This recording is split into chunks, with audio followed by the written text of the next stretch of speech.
कहानी का आगाज एक गुमनाम अस्पताल से होता है, जहां एक लाचार बाप अपने मासूम बेटे को मौत और जिंदगी के बीच झूलता देखकर अंदर ही अंदर टूट रहा था। यह शख्स कोई मामूली आदमी नहीं था, बल्कि एक खतरनाक गैंग का हिस्सा था। अफसोस, उसके गुनाहों की सजा आज उसका बेटा भुगत रहा था। ठीक उसी वक्त टीवी पर एक ऐसी खबर आती है जो दुनिया को दहशत में डाल देती है। किसी ने चिड़ियाघर से एक इंतहाई जहरीला सांप चुरा लिया था। अभी इस खबर का खौफ थमा भी नहीं था कि कमरे में हाथ में लाठी लिए एक तजुर्बेकार बूढ़ा दाखिल होता है। ये कोई और नहीं बल्कि उस लाचार बाप का पिता था। अंदर आते ही उसने अपने पोते की खैरियत पूछी, मगर मासूम अभी भी बेहोश था। अपने बेटे की खामोशी देखकर वह बूढ़ा शख्स गरज कर बोला, परिवार की रक्षा करना एक बाप का फर्ज होता है, मगर जब मेरे पोते को छत से नीचे फेंका गया तब तुम कहाँ थे? बाप के पास पछतावे के अलावा कोई जवाब नहीं था। बस उसकी आंखों में अब अपने दुश्मनों के लिए सिर्फ नफरत और इंतकाम की आग थी। मंजर बदलता है और हमारी नजर पड़ती है सिर पर टोपी पहने एक शातिर शख्स पर, जो फोन पर अपने नए टारगेट की डिटेल्स ले रहा था। इसका नाम है लेडीबग,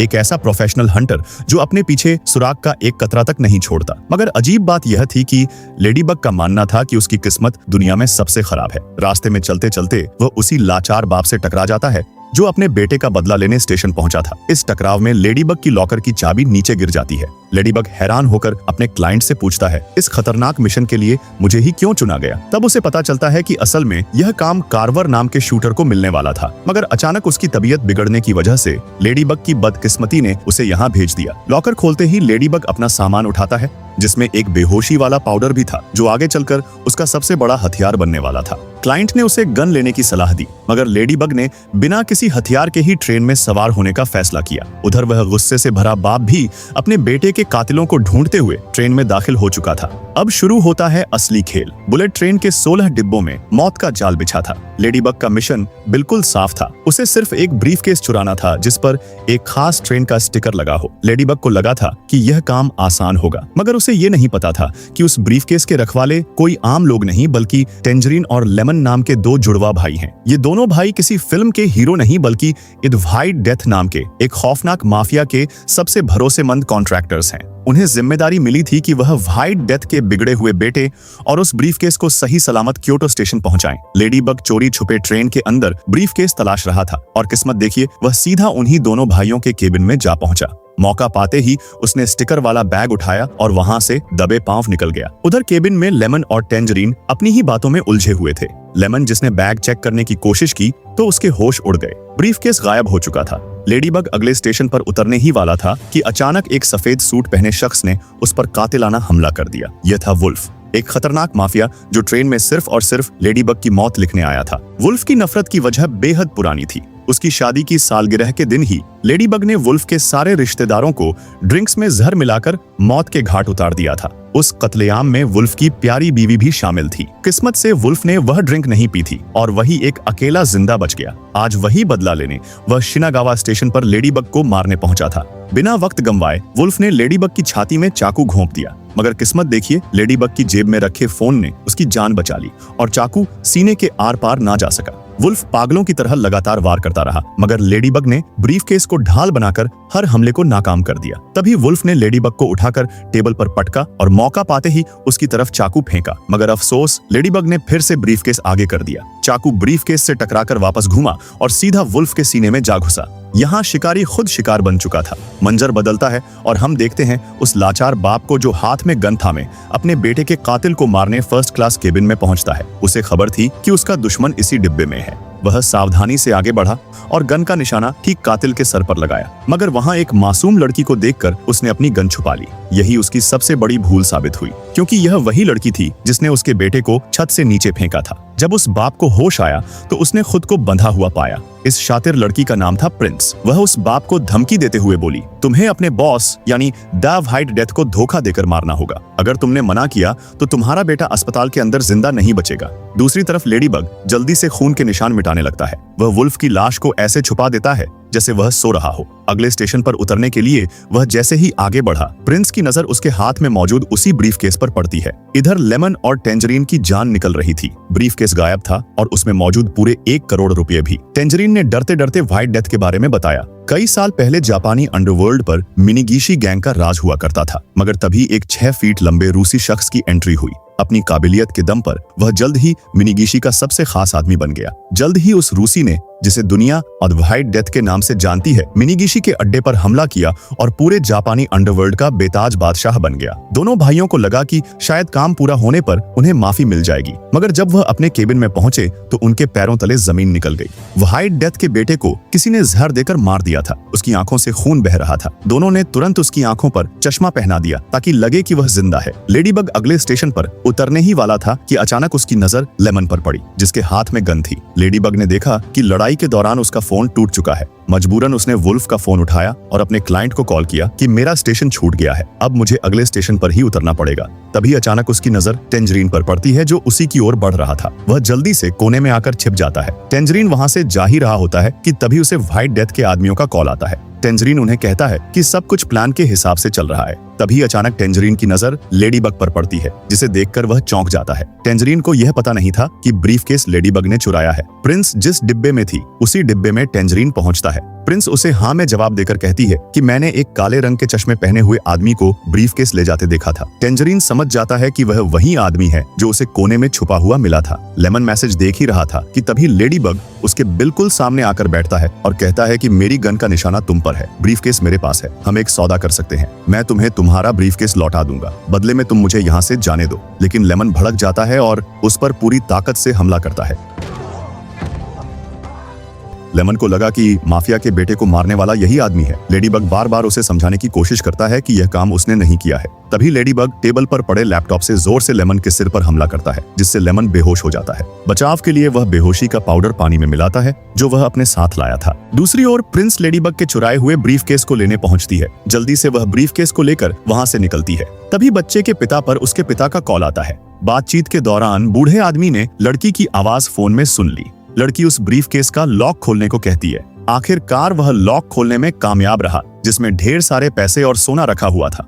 लड़की उसमें एक ऑटोमेटिक बम सेट करती है, जिसकी वजह से कोई इसे खोलेगा तो धमाका हो जाएगा। टेंजरीन जब वापस लौटता है तो वह लेमन को बेहोश पाता है। वह उसे होश में लाता है। तभी व्हाइट डेथ के आदमियों का कॉल आता है कि अगले स्टेशन पर ब्रीफकेस और बेटे के साथ मिलो। वे उन्हें पागल बनाने के लिए अपना प्लान बी शुरू करते हैं। स्टेशन पर सिर्फ टेंजरीन उतरता है और लेमन पीछे से माफिया के बेटे को ऐसे दिखाता है कि वह सही सलामत है।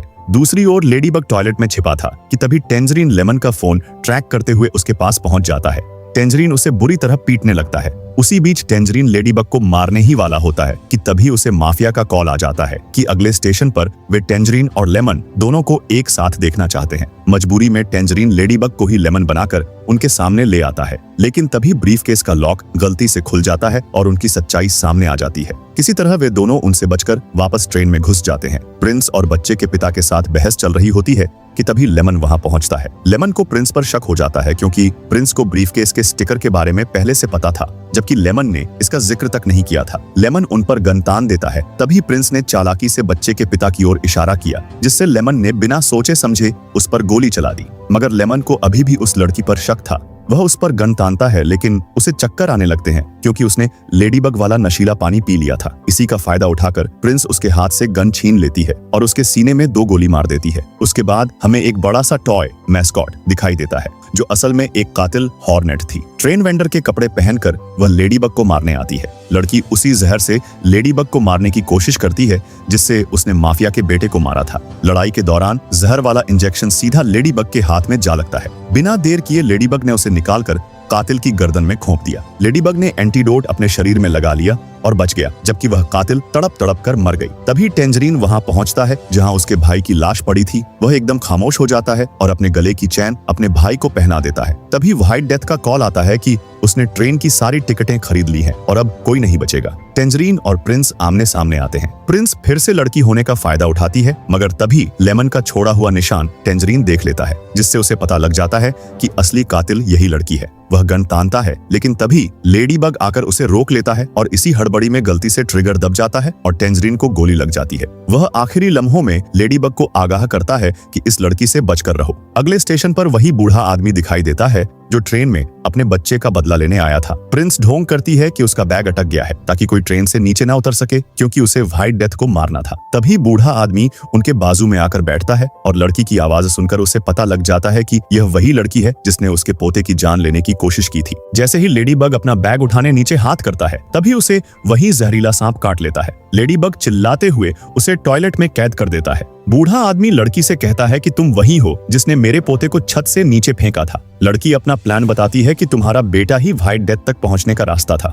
बूढ़ा आदमी मुस्कुराकर कहता है कि मेरा पोता बिल्कुल सही सलामत है और उसने प्रिंस के आदमी को पहले ही मरवा दिया है। बूढ़ा आदमी लेडीबग को बताता है कि कैसे व्हाइट डेथ ने उसका सब कुछ छीन लिया था और आज वह अपना बदला पूरा करेगा। तभी लेमन को होश आता है, क्योंकि उसने बुलेट प्रूफ जैकेट पहनी हुई थी। लेमन अपने भाई के बारे में पूछता है तो लेडीबग उसे सारी बात बताता है। लेमन भड़क जाता है, मगर बूढ़ा आदमी उन्हें शांत करता है। अब सामने आखिरी स्टेशन क्योटो था, जहां व्हाइट डेथ पूरे गैंग के साथ खड़ा था। लेडीबग खुद को सरेंडर करता है ताकि उन्हें बातों में उलझा सके। व्हाइट डेथ बताता है कि उसकी बीवी की मौत की साजिश असल में उस पर हमला थी और इस ट्रेन में मौजूद हर किलर कहीं ना कहीं उस हादसे से जुड़ा है। व्हाइट डेथ को लगा कि लेडीबग ही कारवर है जिसने उसकी बीवी को मारा था। लेडीबग उसे सच बताने की कोशिश कर ही रहा था कि तभी व्हाइट डेथ के आदमी ने ब्रीफकेस खोल दिया, जिससे क्योटो स्टेशन पर एक बड़ा सा धमाका होता है और लेडीबग और व्हाइट डेथ दोनों ट्रेन में जा गिरते हैं।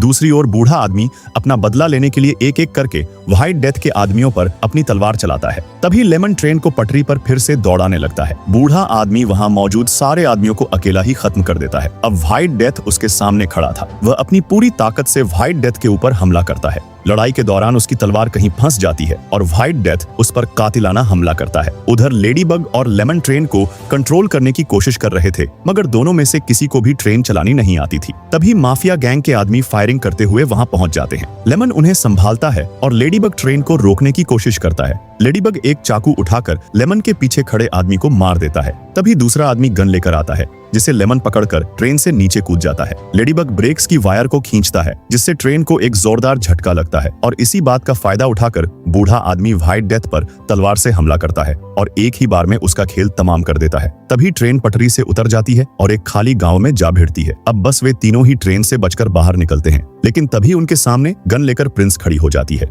वह उन्हें मारने ही वाली होती है कि तभी उसे एक वैन टक्कर मारकर चली जाती है। और इसी के साथ इस कहानी की स्टोरी यहाँ पर खत्म होती है। मिलते हैं एक ऐसी ही धमाकेदार फिल्म के साथ।